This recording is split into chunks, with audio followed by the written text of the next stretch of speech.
Hello students, welcome to my class. हम अपनी पिछली कक्षाओं में 2-3 कक्षाएं हमने लगाई हैं जिसमें हमने समेटिव असेसमेंट के बारे में पढ़ा है, सारात्मक या योगात्मक मूल्यांकन। आज हम इसकी अंतिम क्लास लगाने वाले हैं। आज ये टॉपिक कंप्लीट हो जाएगा, ठीक है। तो हमने लास्ट कक्षा में पढ़ा था कि सारात्मक या योगात्मक मूल्यांकन कितने प्रकार का होता है, और आज हम सबसे पहले पढ़ेंगे कि सारात्मक या योगात्मक आकलन करने के लिए एक टीचर, एक अध्यापक अपने स्टूडेंट्स का कौन कौन सा टेस्ट लेता है, या एक अध्यापक कौन कौन से परीक्षणों का प्रयोग करता है अपने विद्यार्थियों का योगात्मक आकलन करने के लिए या समेटिव असेसमेंट करने के लिए, ठीक है। तो आज हम इसके अंतर्गत आने वाले जो टेस्ट हैं उनके बारे में बात करेंगे। तो इसके अंतर्गत 3 प्रकार के टेस्ट आते हैं, ठीक है। 3 प्रकार के। जो पहला इसके अंतर्गत टेस्ट आता है वो है पेंसिल पेपर टेस्ट, ठीक है, पेंसिल पेपर टेस्ट। दूसरा इसमें आता है निदानात्मक कार्य,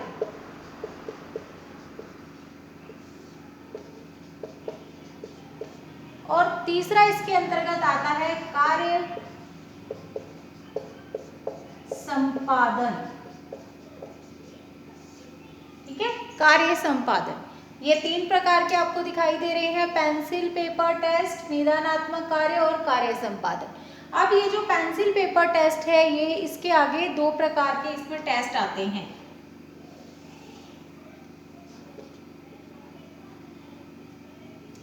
सीमित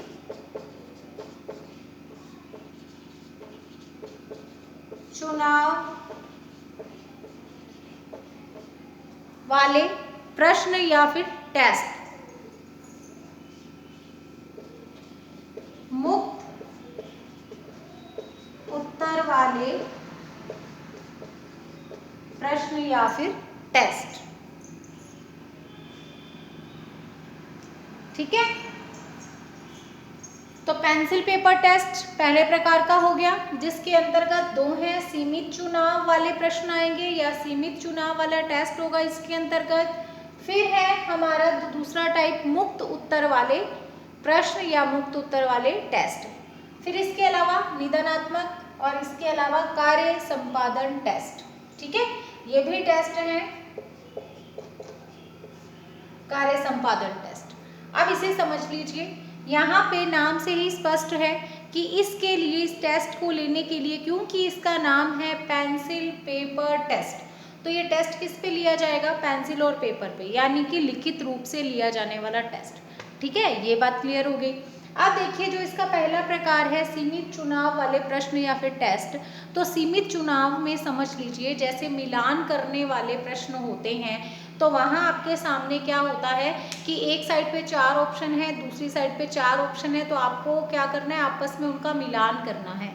आप कोई 5वां बिंदु नहीं बना सकते हो वहाँ पे, ठीक है। सीमित है दायरा कि इधर 4 हैं, इधर 4 हैं, तो इनको आपस में आपने इनका मिलान करना है। इसके साथ ही प्रत्येक में से एक का मिलान एक के साथ ही होना चाहिए, 2 के साथ तो नहीं होगा, नहीं तो आपका क्वेश्चन रॉन्ग हो जाएगा। तो ऐसा टेस्ट, इसका मतलब आपका दायरा क्या है, सीमित है। और दूसरी तरह से इसको ऐसे समझ लो कि जो आंसर है वो आपकी आंखों के सामने ही है, आपको अपने आप से उसका आंसर नहीं ढूंढना है, आपके सामने है उसका आंसर, ठीक है। तो इस तरह से ये इसका एक उदाहरण हो गया। इसके अलावा जो हम ऑब्जेक्टिव टाइप क्वेश्चंस के आंसर देते हैं, उसमें भी उन चारों ऑप्शन में हमारा उत्तर छिपा हुआ होता है, और उन्हीं चारों में से हमें एक चूज करना होता है, तभी हमारा आंसर काउंट होता है, ठीक है। ऐसा नहीं है कि हम 5वां डाल देंगे कि भाई ये 4 में 4 मुझे पसंद नहीं आ रही, ये 5वां होगा इसका, ऐसा नहीं।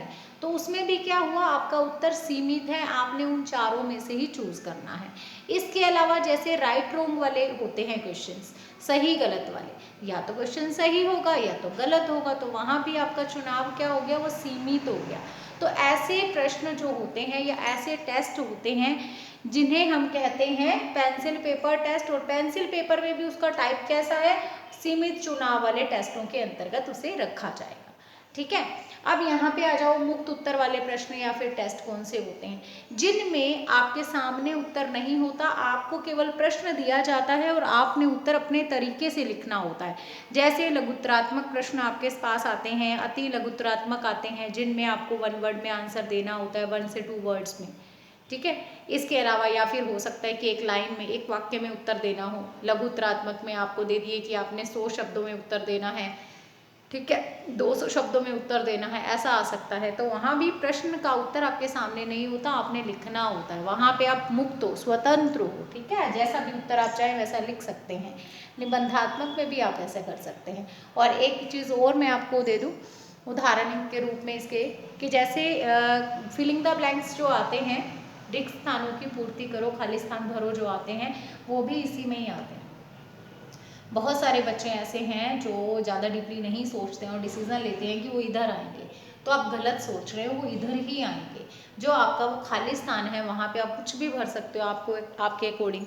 वाक्य को पढ़ो, सेंटेंस को पढ़ो, उसमें आप अपने अनुसार मुक्त आंसर दे सकते हो। फिर एक चीज़ और बता दूँ, कई बार खाली स्थान भरो में ऊपर टूल बॉक्स दिया होता है, ठीक है, दिया होता है कि आपके, जैसे मान लीजिए कि 5 नीचे फिलिंग द ब्लैंक्स हैं, खाली स्थानों की पूर्ति करो, यानी 5 आपको खाली स्थान दिए हुए हैं, तो वहाँ पे या तो 5 ही बिंदु दे दिए जाएंगे जंबल करके, आपको उनमें से ढूंढना होगा कि कौन से वाले में कौन सा आएगा, या फिर 6 दे देंगे, तब एक एक्स्ट्रा होगा वहाँ पे। तो इस तरह से ये डिपेंड करता है कि अगर बिना टूल बॉक्स के आता है आपके पास प्रश्न, तो वो इसी में ही आएगा, वहाँ आपका दायरा सीमित नहीं है। ठीक है, आप अपने अकॉर्डिंग आंसर दे सकते हो। चलो, ये तो हो गई पेंसिल पेपर टेस्ट। अब देखिए दूसरा वाला, निदानात्मक कार्य। ये निदानात्मक कार्य क्या चीज़ है, ये टेस्ट तब लिए जाते हैं जब हमने बच्चे की प्रॉब्लम का पता लगाना होता है। हमें ये पता करना होता है कि बच्चे को प्रॉब्लम आ रही है, अधिगम में समस्या आ रही है, या बच्चा अधिगम नहीं कर पा रहा है, तो क्यों नहीं कर पा रहा है। तो कारणों का पता लगाने के लिए, इसके लिए बहुत सारे टेस्ट लिए जाते हैं, और उन टेस्टों को हम कहते हैं निदानात्मक कार्य। ठीक है, इसके अलावा कार्य संपादन टेस्ट, यानी कि कार्य करवा करके देखना है प्रैक्टिकली, जिसको हमने चेक करना है कि हमने जो बच्चे को सिखाया है, जो पढ़ाया है, जो किताब में उसने पढ़ा है, वो प्रैक्टिकली उसको कितना समझ में आया है। तो ये वाले टेस्ट ज़्यादातर प्रयोग में लिए जाते हैं, आप ये समझ लीजिए, कला के क्षेत्र में। नृत्य कला को चेक करने के लिए, संगीत कला को चेक करने के लिए, नाट्य कला यानी थिएटर वगैरह को चेक करने के लिए ये वाले टेस्ट लिए जाते हैं। तो ये भी आते हैं समेटिव असेसमेंट पे। ठीक है, तो इस तरह से 3 प्रकार के टेस्ट होते हैं। अगर हम स्कूल लेवल की बात करें तो इस टेस्ट का प्रयोग किया जाता है ज़्यादातर, पेंसिल पेपर टेस्ट, और इसमें भी 2 सीमित चुनाव वाले और मुक्त उत्तर वाले, फिर निदानात्मक कार्य और कार्य संपादन टेस्ट। तो ये हैं सारात्मक मूल्यांकन या सारात्मक आकलन, योगात्मक आकलन, समेटिव असेसमेंट करने के लिए एक अध्यापक जो टेस्ट प्रयोग में लेता है, उनकी बात हो गई यहाँ पे। ठीक है, अब हमारा जो लास्ट टॉपिक यानी लास्ट बिंदु जो है वो है कि समेटिव असेसमेंट की हमने देखनी है कि उसमें कौन कौन सी विशेषताएं, या फिर हम ये कह सकते हैं कौन कौन से उसमें गुण हैं। गुण कह लो, महत्व कह लो, लाभ कह लो, ठीक है, दोष कह लो, सीमाएं कह लो, लास्ट में खड़े हैं। हमने क्या करना है, अब एक समीक्षा करनी है कि इसमें क्या अच्छा है और क्या बुरा है। ये हमारा लास्ट बिंदु है, इसके बाद ये टॉपिक आज की कक्षा में खत्म हो जाएगा। तो चलिए अब हम पढ़ेंगे इसका महत्व, इसके लाभ, इसके गुण।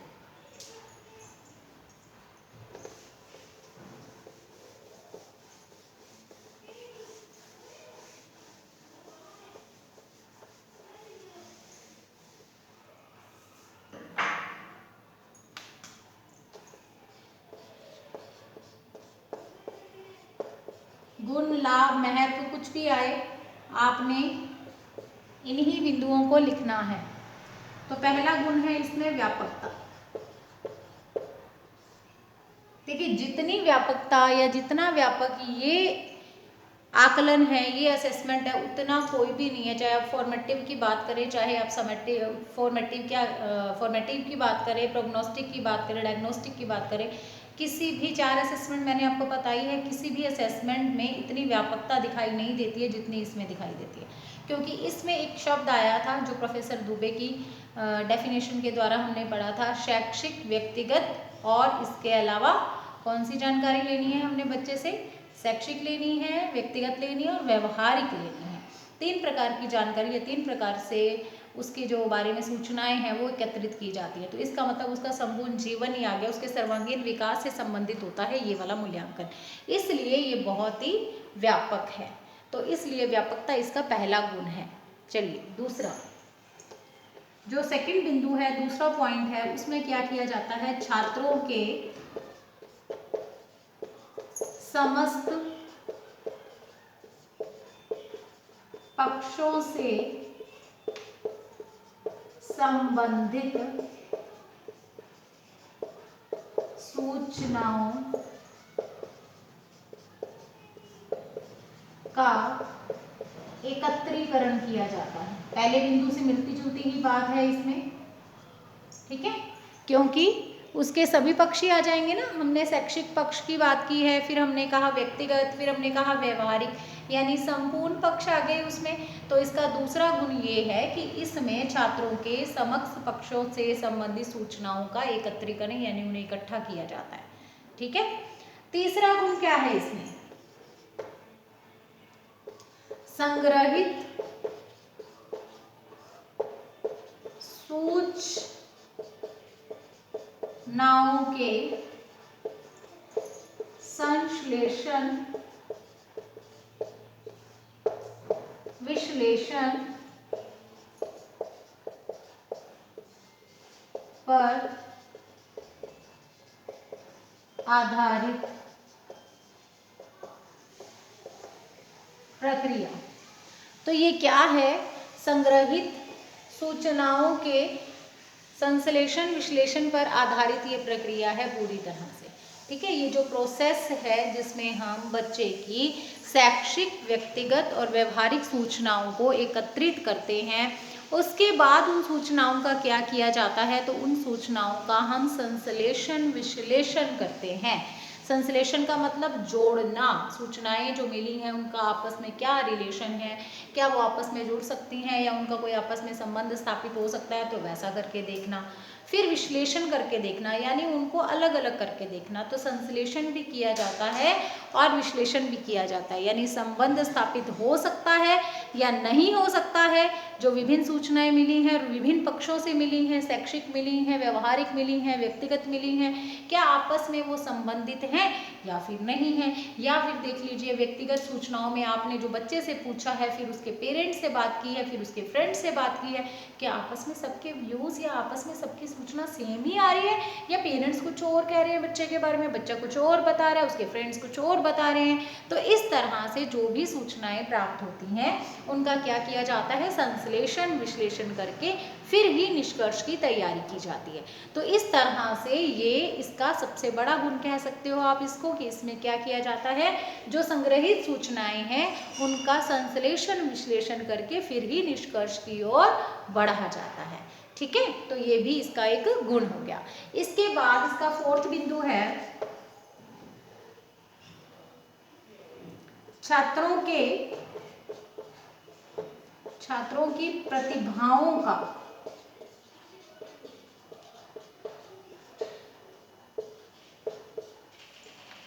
उचित मूल्यांकन। छात्रों की प्रतिभाओं का उचित मूल्यांकन। देखिए, एक चीज़ तो ये होती है कि शिक्षक खुद से कुछ नहीं करेगा, या शिक्षक को जो स्कूल में दिखाई दे रहा है शिक्षक उसी के आधार पर बच्चे के बारे में डिसीजन ले लेगा, बच्चे की असेसमेंट कर लेगा या निष्कर्ष तक पहुंच जाएगा। लेकिन यहाँ पे इस मूल्यांकन की सबसे बड़ी जो विशेषता सामने आती है वो ये है कि इसमें शिक्षक अंधेरे में तीर नहीं मारेगा। शिक्षक उसकी शैक्षिक, व्यक्तिगत और व्यवहारिक सूचनाएं पहले एकत्रित करेगा और उसके बाद ही निष्कर्ष पे पहुंचेगा। तो जो सबसे अच्छी बात सामने आती है कि इसमें क्या होगा, जो छात्र की वास्तविक प्रतिभा है उसका मूल्यांकन हो पाएगा। या हम ये कह सकते हैं कि छात्र के बारे में जितनी भी चीज़ें इम्पॉर्टेंट हैं वो सारी की सारी अध्यापक तक पहुंचेंगी और फिर अध्यापक उसके आधार पर ही निर्णय लेगा। और देखिए, जब इतने सारे पक्षों से सूचनाएं एकत्रित करके फिर उनका संश्लेषण विश्लेषण करके फिर कोई निष्कर्ष अगर निकाला जाएगा तो वो निष्कर्ष अच्छा ही होगा, हम भी ये मान करके चलते हैं। या फिर उसमें बच्चे की प्रतिभा जरूर निकल करके आएगी, उसकी प्रतिभा का उचित मूल्यांकन डेफिनेटली हो पाएगा। ठीक है, तो ये भी एक गुण है कि इसमें छात्रों की प्रतिभाओं का या प्रतिभा का उचित मूल्यांकन होता है। चलिए आगे वाले बिंदु पे चलते हैं।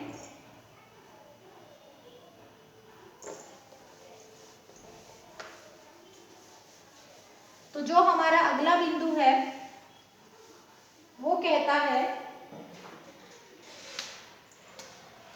कि इसमें प्रमाण पत्र जो दिए जाते हैं ना, हमने लास्ट क्लास में विशेषताओं में जाना था कि इसमें लाइसेंस या प्रमाण पत्र दिए जाते हैं। ठीक है, तो प्रमाण पत्रों के रूप में छात्रों को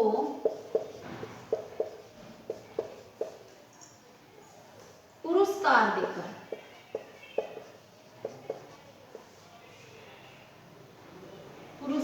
देकर उनकी उपलब्धियों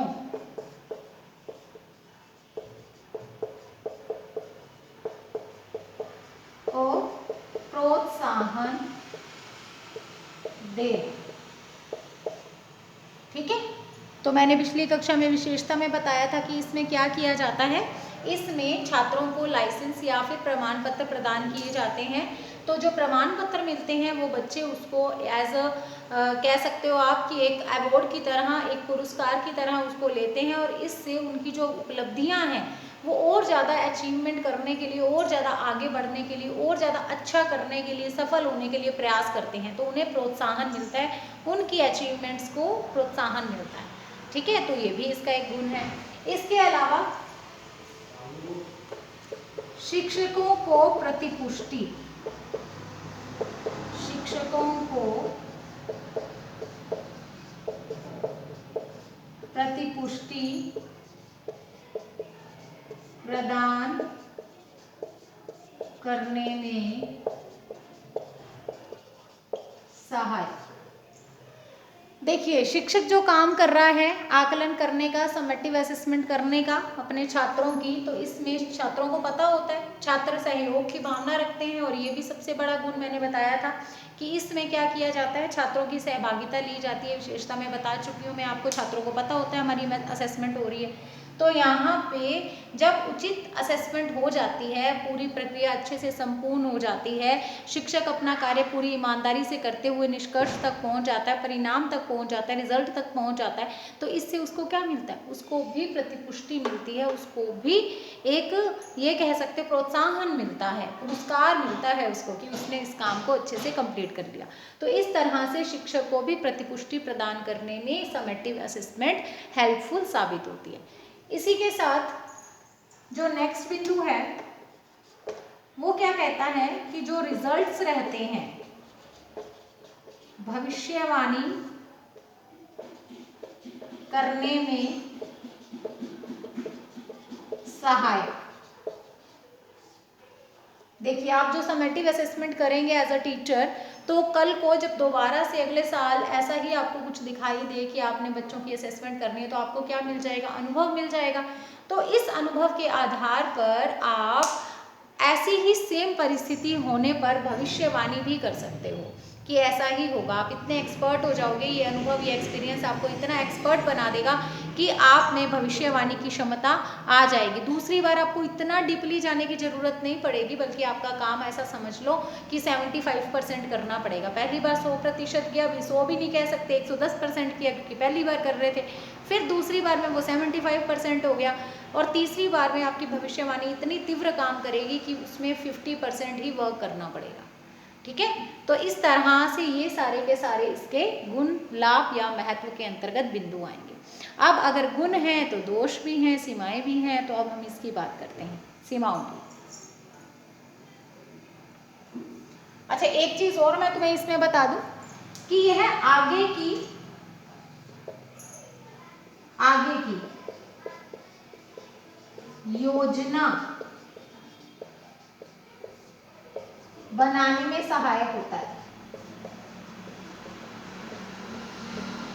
ये बिंदु भी मैंने अभी बनाया ही है कि जब भविष्यवाणी की जा सकती है, जब भविष्यवाणी की जा सकती है तो उन्हीं रिजल्ट का आगे की जो योजना है, आगे का जो प्लान है, उसमें भी तो हेल्प मिल सकती है ना उसको बनाने में, ताकि जो इस बार कमियां रह गई हैं वो आगे ना रहे। ठीक है, तो 8वां बिंदु भी यहाँ पे बनाने के नाम पे मैंने भी एक 8वां बिंदु बना दिया। ठीक है, तो ये है आपके 8 बिंदु जो गुण के अंतर्गत या फिर हम कह सकते हैं महत्व या लाभों के अंतर्गत आएंगे। चलिए अब हम दोष या सीमाओं की बात करेंगे।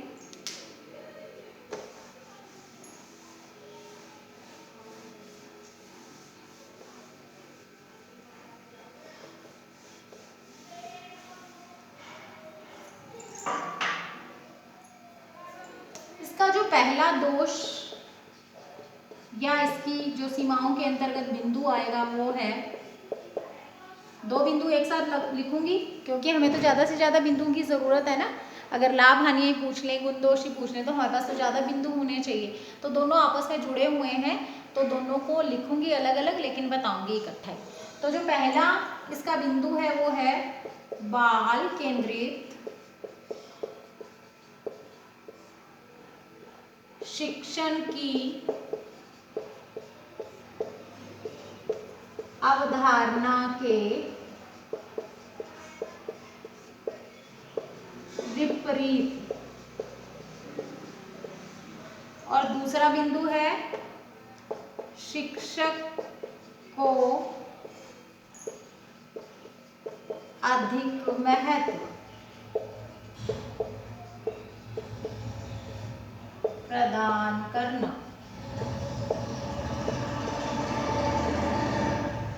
ठीक है, चलो अब देखिए जो यहाँ पे जो हमारा आकलन है उसके बारे में हम इतना कुछ जान के आए हैं, उसका कॉन्सेप्ट पढ़ा, उसकी विशेषताएं पढ़ी, उसके प्रकार पढ़े, उसमें कौन कौन से टेस्ट आते हैं उसकी बात की। तो जब मैंने आपको कॉन्सेप्ट बताया था मैंने तभी बताया था ना कि इसमें जो भूमिका है वो किसकी महत्वपूर्ण है। विशेषता में एक विशेषता लिख पाई है शिक्षक की अहम भूमिका, या फिर ये कह सकते हैं शिक्षक का रोल बहुत ही इम्पॉर्टेंट है, ये बता चुकी हूँ मैं पहले विशेषताओं में। तो यहाँ पे जब हम सीमा की बात करते हैं तो सबसे पहली चीज़ ये है कि जो शिक्षक को बहुत ही ज़्यादा महत्व दिया जाता है वो नहीं दिया जाना चाहिए। ठीक है, चलो अब पहले पॉइंट को देखो, बाल केंद्रित शिक्षण के अवधारणा के विपरीत है।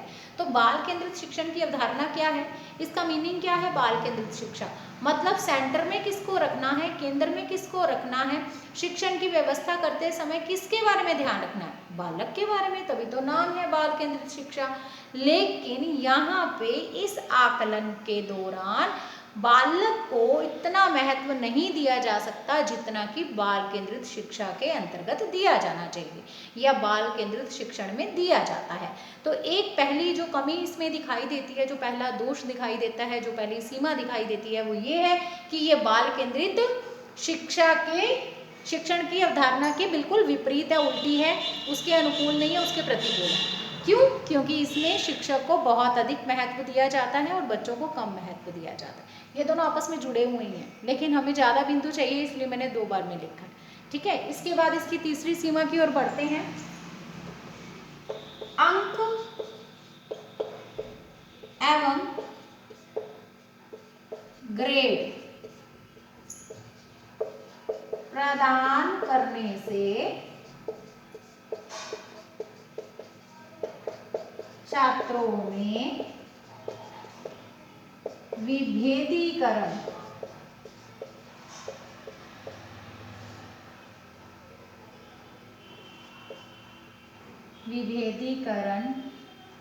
की स्थिति